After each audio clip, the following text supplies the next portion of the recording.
Mwana wa Timeyo naivaromberiribo kamakau ya Jehova makamura karirao. Timiyo mwana wa Timeyo naivaromberiribo kamakau ya Jehova makamura karirao.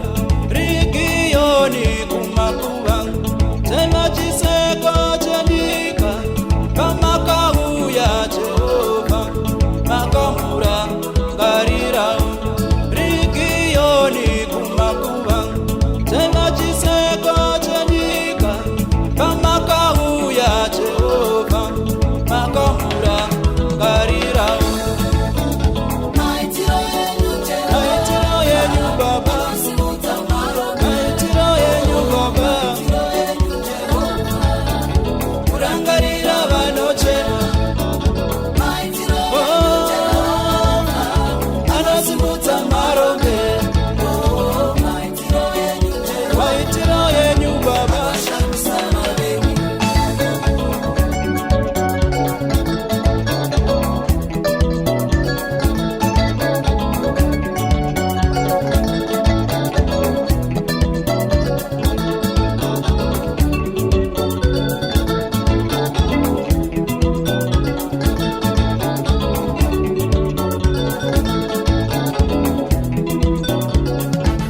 Mephibosheti mwana wa Jona chaivatire mababa kamakau ya Jehova makamura ngarirao. Pakuzvarwa kwangu ndaivarombe ndisinawo chandinacho kamakau ya Jehova makandira ngarirao. Kunge Lazaro ndaive mukuva ndakafawo mushivi kamakau ya Jehova makandira ngarirao. Kunge Lazaro ndaive mukuva ndakafawo mushivi kamakau ya Jehova makandira ngarirao.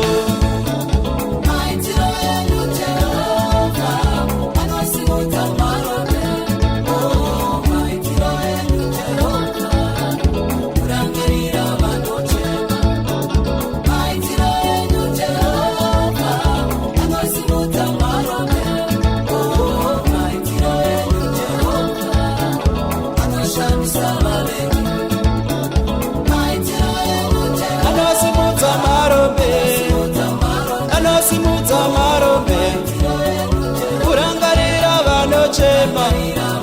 Maitiro yenyu Baba, anosimudza marombe, anosimudza marombe, kurangarira vanochema.